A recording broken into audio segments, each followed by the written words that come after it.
हाँ जी, बिल्कुल। मुल्क भर की तरह जैकोबाद में भी कल 8 फरवरी को होने वाले आम इंतखाबात के सिलसिले में इलेक्शन कमीशन के दिए गए शेड्यूल के मुताबिक म्यूनसिपल कमेटी टाउन हॉल में प्रिजाइडिंग अफसरान इंतखाबी सामान वसूल करने का सिलसिला जारी है, जिसके बाद अमला इंतखाबी सामान वसूल के बाद सिक्योरिटी अमले के हमरा अपनी मुकर्रर करदा पोलिंग स्टेशंस पर पहुंचना शुरू हो रहे हैं। अगर बात की जाए टोटल ज़िले में दर्ज वोटर्स की तादाद की तो 4,97,578 शहरी अपना हक़ राय इस्तेमाल कर सकेंगे, जिसमें 2,66,015 मर्द वोटर्स दर्ज हैं, जबकि ख़वातीन वोटर्स की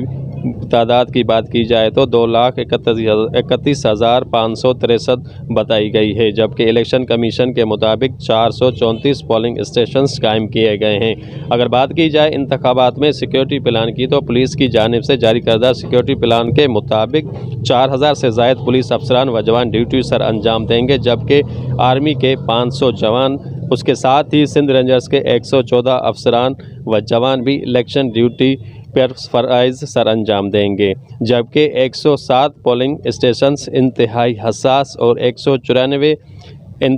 हसास करार, जबकि 213 नॉर्मल पोलिंग स्टेशंस करार दिए गए हैं। इंतहाई हसास पोलिंग स्टेशन पर ज़िला इंतज़ामिया के ताउन से कैमरे नस्ब किए गए हैं। पुलिस अफसरान को 144 की खिलाफ वर्जी पर सख्ती से निपटने के अहकामात भी जारी किए गए हैं, जबकि दूसरी जानिब कंट्रोल रूम भी कायम किया गया है। कैमरा